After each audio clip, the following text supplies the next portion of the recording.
Hi friends, welcome to trading pro Telugu channel.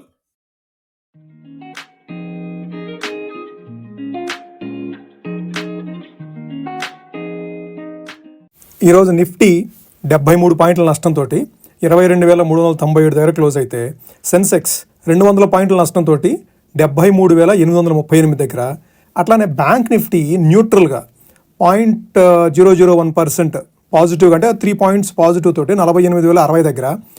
ఈరోజు Nifty IT గత వారం రోజులుగా నిఫ్టీ ఐటీ కంటిన్యూస్గా డ్రాక్ చేస్తూ ఉంది మన ఇండిసెస్ని.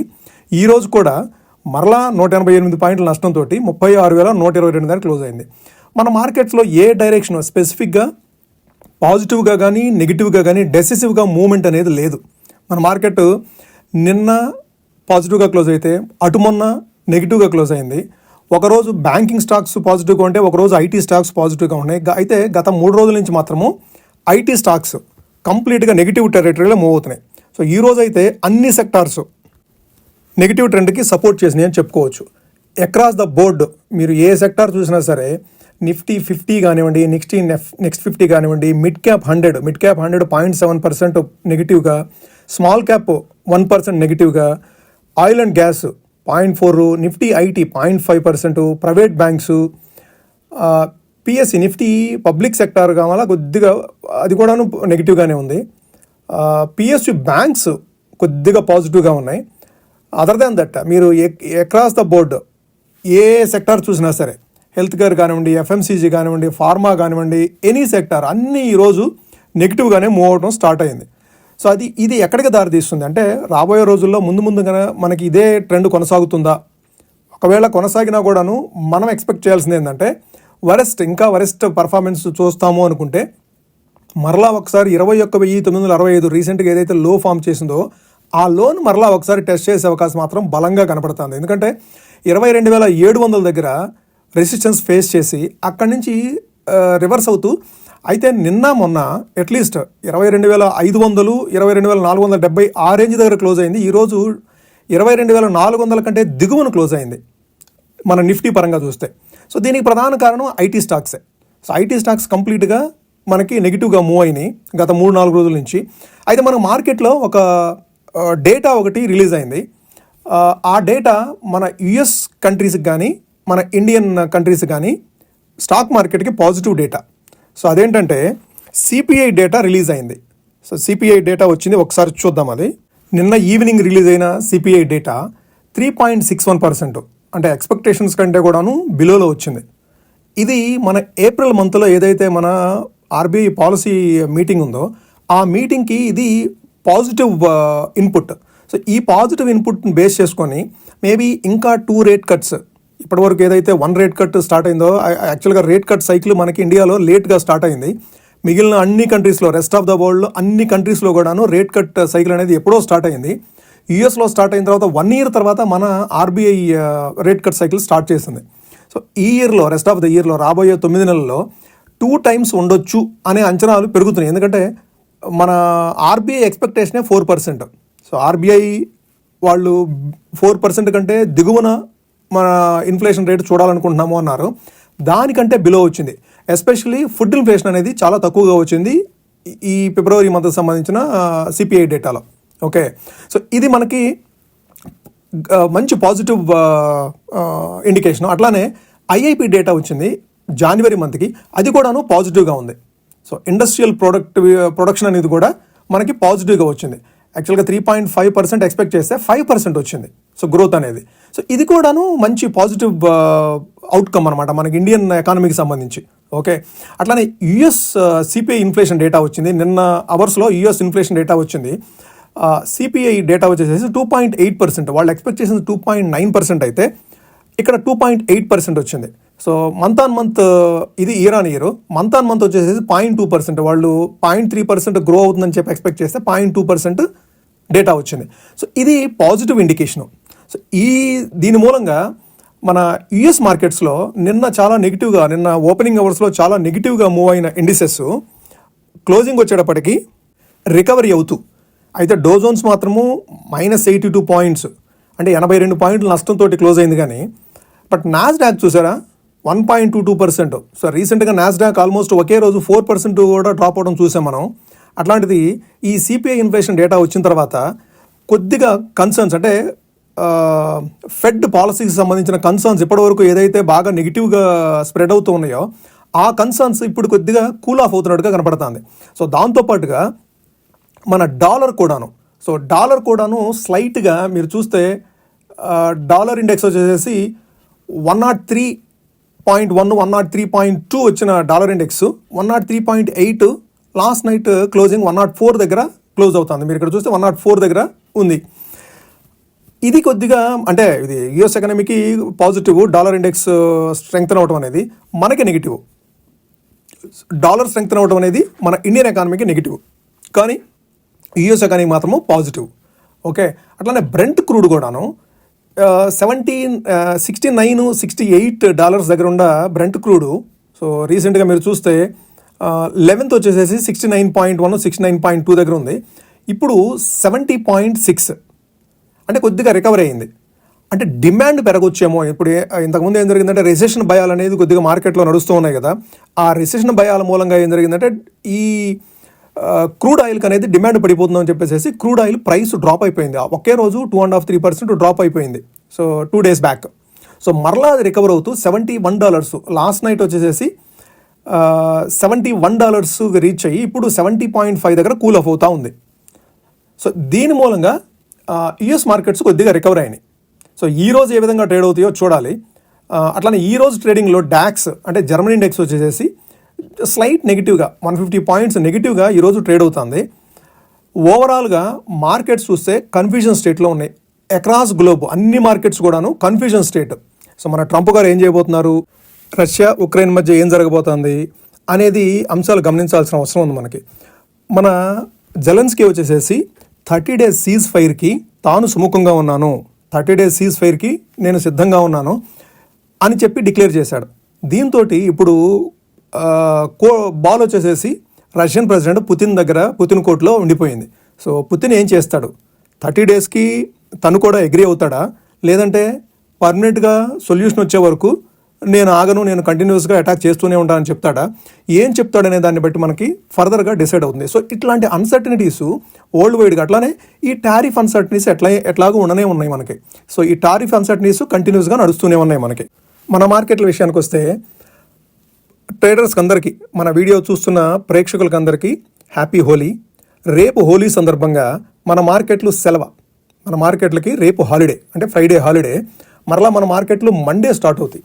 మనకి లాంగ్ వీకెండ్ వచ్చింది కాబట్టి మండే ఏ విధంగా ఓపెన్ అవుతాయి అనేది మనకు కొద్దిగా సంశయం. అంటే ఈ వీకెండ్ ఎటువంటి డెవలప్మెంట్స్ ఉంటాయి అనేది కూడా మనకు గమనిస్తూ ఉండాలి.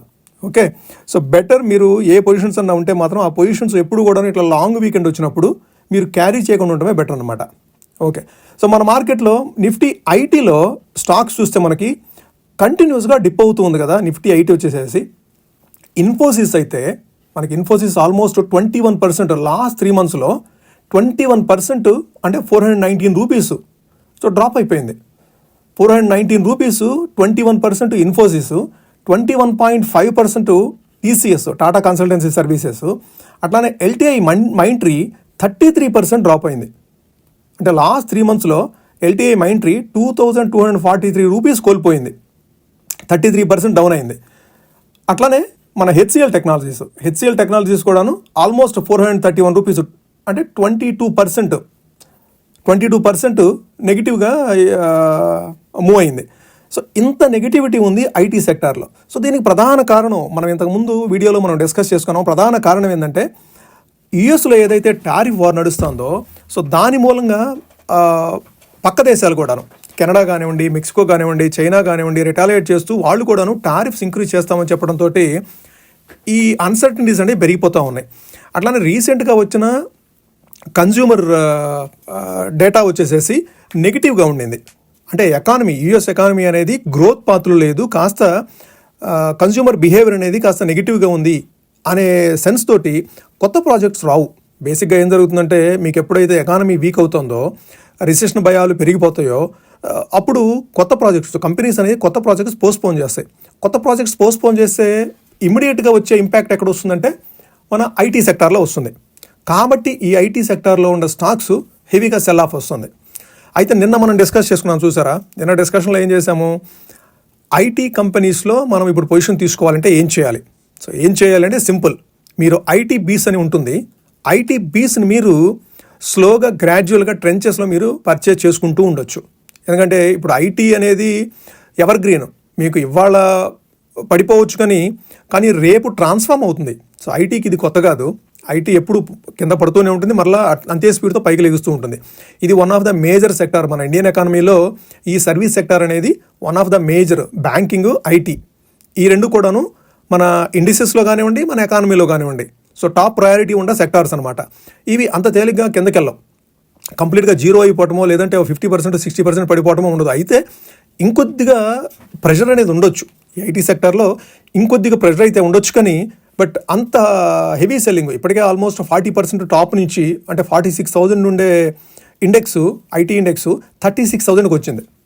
సో ఇంకా మహా పడితే ఇంకొక 5% ఏదైనా పడుతుందేమో, అంతే తప్ప అంతకంటే ఎక్కువ పడే అవకాశం తక్కువ అనమాట.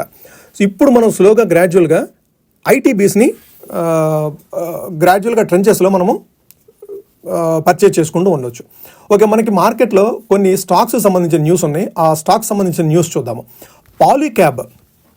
పాలీక్యాబ్ అనేది ఒక 3,000 crores వర్త్ ఆఫ్ బిడ్ ఒకటి, అది బిఎస్ఎన్ఎల్ నుంచి భారత్ నెట్ డెవలప్మెంట్లో భాగంగా వీళ్ళు 3,000 crores వర్త్ ఆఫ్ బిడ్ ఒకటి వీళ్ళు గెలిచారనమాట.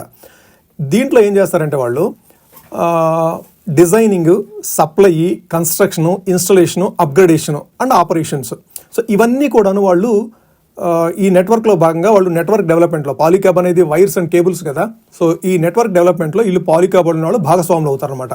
సో వీళ్ళు ప్రాజెక్ట్ ఇంప్లిమెంటేషన్ ఏజెన్సీ పిఐఐ కింద పనిచేస్తారు వీళ్ళు బిఎస్ఎన్ఎల్కి. సో ఇది కంటిన్యూస్గా ఈ ప్రాజెక్ట్ నడుస్తూనే ఉంటుంది, మరలా కూడా వీళ్ళకి బిడ్డింగ్స్ విన్ అవుతూనే ఉంటారు. ఓకే, పాలీక్యాబ్కి ఈ గుడ్ న్యూస్ వల్ల ఈరోజు మార్కెట్లో అప్ సైడ్ మూవ్ అయింది. అట్లానే నెక్స్ట్ వచ్చేసి భారత్ ఫోర్జ్ ఈరోజు -4.7% డౌన్ అయిపోయింది. కారణం ఏంటంటే కొన్ని భయాలు అనేవి, ఏది డిమాండ్ తగ్గుతుందేమో, యుఎస్ గవర్నమెంట్ దగ్గర నుంచి డిమాండ్ తగ్గుతుందేమో అన్న భయాలతోటి ఈరోజు Bharat Forgy share almost 4% slump అయిందనమాట. కారణం ఏంటంటే, సో యుఎస్లో పాలసీ చేంజ్ అనేది ఒకటి తీసుకొని వస్తున్నారు. ఆ పాలసీ చేంజ్ అనేది ఇంతకుముందు బైడెన్ గ్రీన్ నామ్స్ అనే దాని కింద ఇది ఎకో ఫ్రెండ్లీ వెహికల్స్ని పర్చేజ్ చేయాలని చెప్పేసి ఒక పాలసీ తీసుకొని వచ్చారు. అప్పుడు ఏం జరుగుతుందంటే, ఈ Bharat forge eco friendly vehicles వీళ్ళు ప్రొడ్యూస్ చేస్తారు కాబట్టి ఆ ఎకో ఫ్రెండ్లీ వెహికల్స్ వీళ్ళకి క్లాస్ 8 ట్రక్స్ అనేది అమెరికాలో బాగా సేల్ ఉండేది. సో ఇప్పుడు దానికి సంబంధించిన డిమాండ్ పడిపోతుందేమో, ఆ క్లాస్ 8 ట్రక్స్ వీళ్ళు అమెరికా కోసమే స్పెసిఫిక్గా తయారు చేస్తారు, అవి పడిపోతుందనే భయాలతోటి ఈరోజు భారత్ ఫోర్జ్లో అమ్మకాలు వచ్చినాయి అనమాట.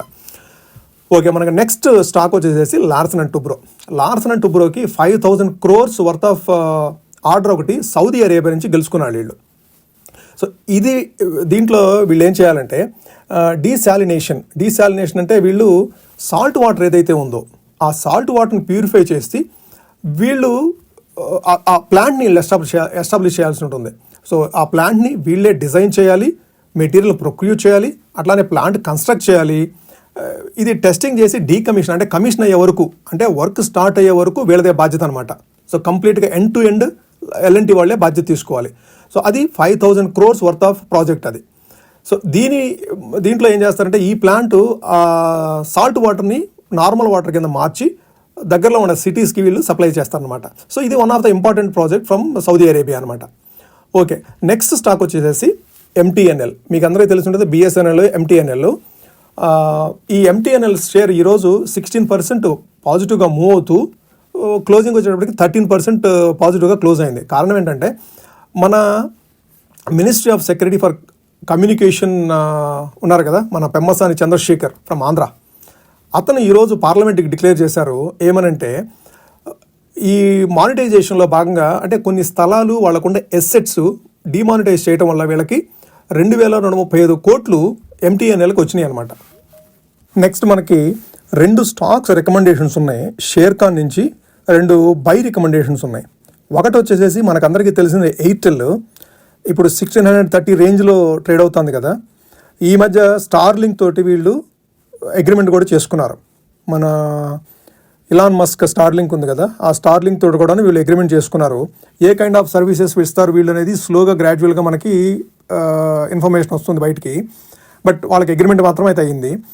ఇప్పుడు షేర్ ఖాన్ వాళ్ళు ఎయిర్టెల్కి టార్గెట్ బై రికమెండేషన్ చేస్తూ టార్గెట్ 1920 రూపీస్ టార్గెట్ ఇచ్చారు. అట్లానే అదే షేర్ ఖాన్ వాళ్ళు ఇండస్ ఇండ్ బ్యాంక్కి ఇప్పుడు వరస్ట్ ఏదైతే ఉందో ఆ వరస్ట్ కన్సిడర్ చేస్తూనే వీళ్ళు 750 టార్గెట్ ఇస్తున్నారు. ఇప్పుడు 670 రూపీస్ దగ్గర ఉంది. ఇంకొక 15% అప్ సైడ్ మూవ్ అవ్వచ్చు అనే అంచనాలతోటి వీళ్ళు 750 టార్గెట్ ఇస్తున్నారు.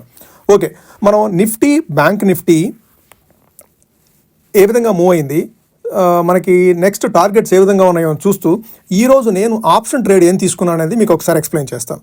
ఇది డైలీ ఆప్షన్ ట్రేడ్లో భాగంగా మనం ఈరోజు చూస్తుంది ఏంటంటే, నేను తీసుకున్న ట్రేడు 46,200. నేను నిన్నటి వరకు 46,100 నేను నిన్నటి వరకు సెల్ చేస్తూ వచ్చాను. 46,100 ఆల్మోస్ట్ 90 రూపీస్ యావరేజ్లో ఉండింది నాది. ఈ రోజు నుంచి నేను 46,200.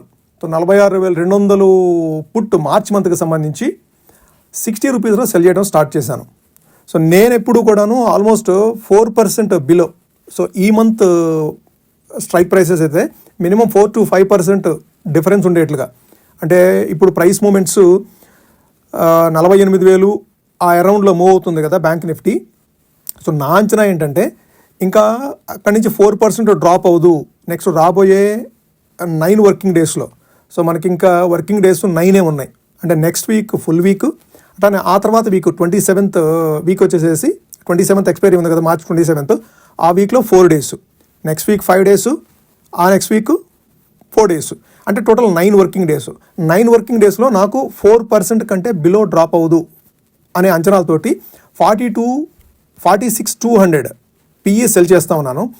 ఒకవేళ సో నా స్ట్రైక్ ప్రైస్ ఏదైతే సెల్ చేశానో అది 100 రూపీస్కి వస్తే నేను మరలా దాన్ని క్లియర్ చేసుకొని మరలా లోయర్ స్ట్రైక్ ప్రైసెస్కి మూవ్ అవుతాను. ఓకే, అది నా స్ట్రాటజీ.